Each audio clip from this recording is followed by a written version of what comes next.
Well, good morning. Uh, as healthcare workers continue treating the most severe cases of coronavirus in our hospitals, and as labs around the world race for a vaccine, our three greatest weapons to use against the COVID 19 pandemic remain face coverings, good hygiene, and social distance. It was for that reason that the city introduced the Restart program last month, a fund to help small businesses absorb the costs of PPE or personal protective equipment. And so today, thanks to a $2 million appropriation of CARES Act funding, the city of Indianapolis has expanded the Restart program to include Marion County not for profits. We will be giving out PPE in the form of grants of up to $5,000 on a first come, first served basis to any 501c3 operating in Marion County. The grant program, I'm pleased to say, will be managed by the United Way of Central Indiana. Applicants can now go to nonprofitrestart.com to apply right now. That's nonprofitrestart, all one word, .com. As our city continues the reopening process, residents will be seeking out a greater variety of organizations and services. The nonprofit sector in Marion County includes just such a variety, from educational, religious, and philanthropic organizations, all the way to the caretakers of our most historic institution, from arts and culture to social welfare. Nonprofits are often the group or the groups that hold our community together. And that includes many of Eastern Star Church's valuable offerings. And Leigh Riley Evans is going to be talking about those offerings in just a moment. As I mentioned, this grant program will be administered by the United Way of Central Indiana, and for that, I could not be more grateful. United Way has been a critical partner all the way throughout the city's battle against COVID-19, beginning with the Community Economic Relief Program that we announced back in March. So I want to thank Ann Murtlow and all of her staff at the United Way for making today's announcement possible. So with more information on how nonprofit organizations in Marion County can benefit from this fund, it's my pleasure to introduce my good friend, Ann Murtlow. Ann. Thank you, Mr. Mayor. United Way of Central Indiana is proud to be the trusted administrator of the nonprofit Restart program and to distribute these funds to as many nonprofit organizations in Marion County as possible. These grants are incredibly important to our nonprofit sector as they will go a long way to offset costs associated with critical safety supplies that none of us ever thought that we would need to budget so many months ago. Personal protective equipment, disinfectant products, hand sanitizing stations, and necessary capital improvements needed to protect health and safety in today's environment and comply with evolving social distancing guidelines that are so very important. Let me emphasize that any registered nonprofit in Marion County can apply for reimbursement for products to help keep its environment clean, safe, and sanitized for employees, customers, and clients. That means our community centers, arts organizations, relief agencies, food banks, childcare programs, and faith-based organizations, and so many more can apply beginning today through August 15th. All the details about the program can be found at nonprofitrestart.com. Also on this website, Register for a free webinar this Friday, June 26th from 2 to 3 p.m. You can hear more about the grant program and get your questions answered. A link to register for this event is located at nonprofitrestart.com. I'd like to thank you, Mayor Hogsett, and the City of Indianapolis for partnering with United Way of Central Indiana on the Nonprofit Restart program. We are all in this together to support our nonprofits and the tens of thousands of people they employ and serve each and every day in our community. Back to you, Mr. Mayor. Thank you, Ann. And again, thanks to United Way's enormously important partnership through these very difficult times. None of this would be possible today, today's announcement, without the support of the City County Council, who I mentioned in my remarks, authorized the appropriation of approximately $2 million from our CARES Act funding for this very purpose. And so the council needs to be applauded as well for its commitment to our nonprofit sector, and it's led quite ably by my good friend Osili. President Osili.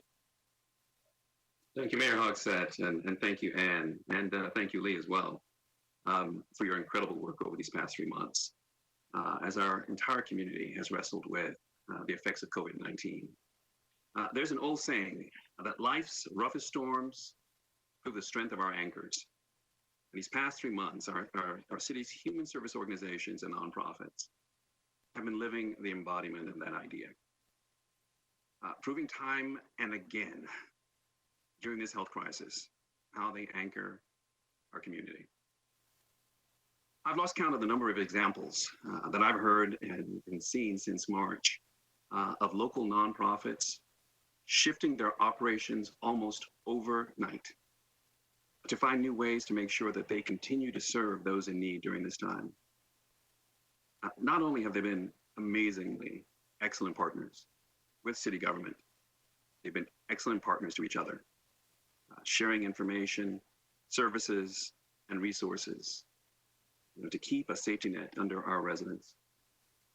So that's why my colleagues on the council and I were incredibly happy to support the PPE Restart initiative put forward by you, Mayor Hogsett. In every council district, in every corner of Indianapolis, the city's nonprofit agencies have been out on the front lines, strategizing new ways to serve the community in recovery. And it's a very powerful thing. Members of the council were proud to help provide the PPE, our nonprofit partners, that need to continue to serve Indianapolis. So I just want to say thank you again from my own heart and on behalf of the council. This is powerful, and we've helped so many through this program, and we'll continue to do so. Thank you.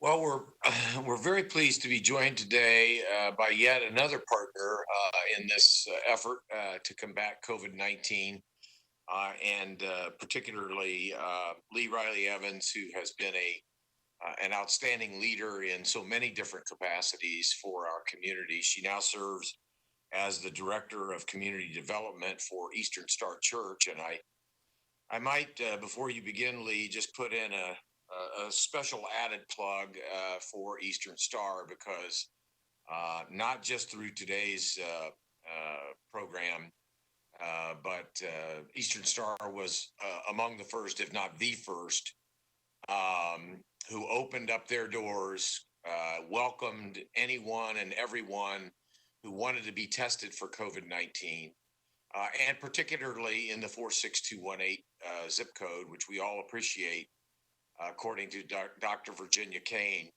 has been disproportionately affected by the pandemic. So Eastern Star has been a true community partner in so many different ways, and we're very pleased to have you with us today, Leigh. Well, thank you very much. I appreciate the opportunity to join you and to highlight our continued partnership with the City of Indianapolis, as well as the opportunity to create more relationships through this Restart Grants program with United Way. So thank you for the opportunity to be here and to speak to the need for a broader reach for funding into the community for those non-traditional organizations who would typically not respond to a call from funding that comes from United Way. And so I just want to encourage other organizations similar to Eastern Star from a faith-based perspective, but also from non-faith-based organizations to seek this funding to support ways for them to make their environment safer for their customers, for their congregants, and for the community. This is a tremendous opportunity, and I appreciate the resources that are available for us to respond to the precautions that are necessary for COVID-19. Unfortunately, it has aggravated very systemic inequalities in our community, and this funding will give us the opportunity to improve access to resources for Eastern Star Church.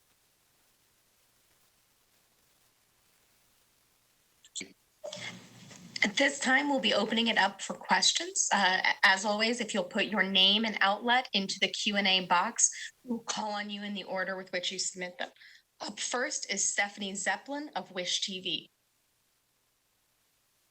Me? All right. I wanted to ask for Mayor Hogsett. We're seeing spikes in cases of people under the age of, under the age of 35 nationwide. And we've opened up bars and restaurants here now in Marion County. Speaking of PPE, are we at risk of having to maybe move back a phase, or are people doing well with social distancing and complying with the non-mandatory mask wearing?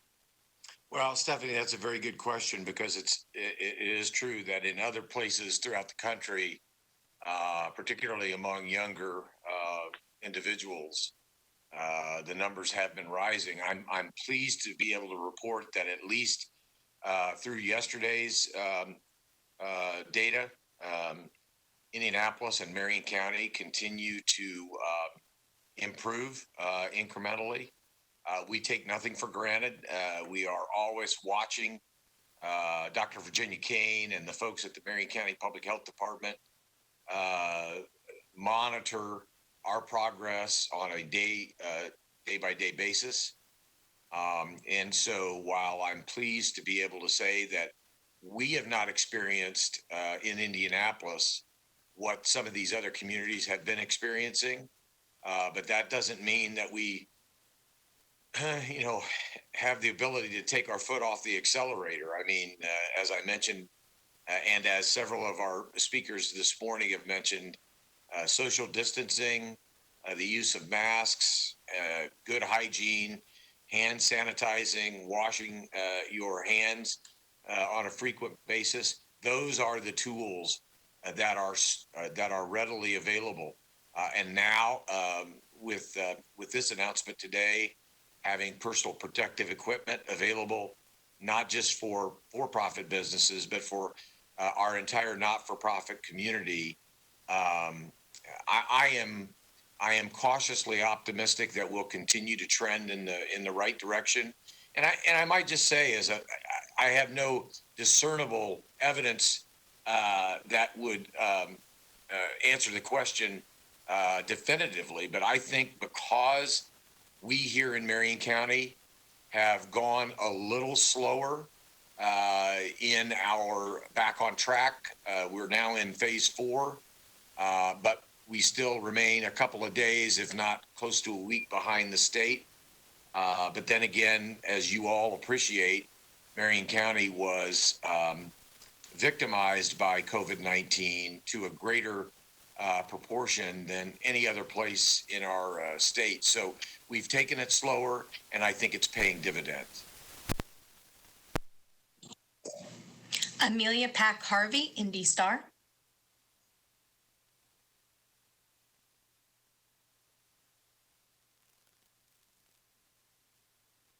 Residents who requested masks. Amelia, I'm so sorry. Can you please start over? We couldn't hear you in the beginning. Can you hear me now? Okay, sorry. I was wondering, since the city has been offering face masks to residents, do you have a number of how many residents have requested those masks so far? And have you been keeping any data on where those residents might be living if they're in more at-risk areas? Yeah, I'm sure someone is keeping that data, but Amelia, I don't have it off the top of my head. Neither the total number of masks we provided or kind of geographically where they have been most widely distributed. Taylor, would you have any of that information? Amelia, I don't have it off the top of my head, but we are happy to get you that. Our next question is from Russ Dodge at WITT.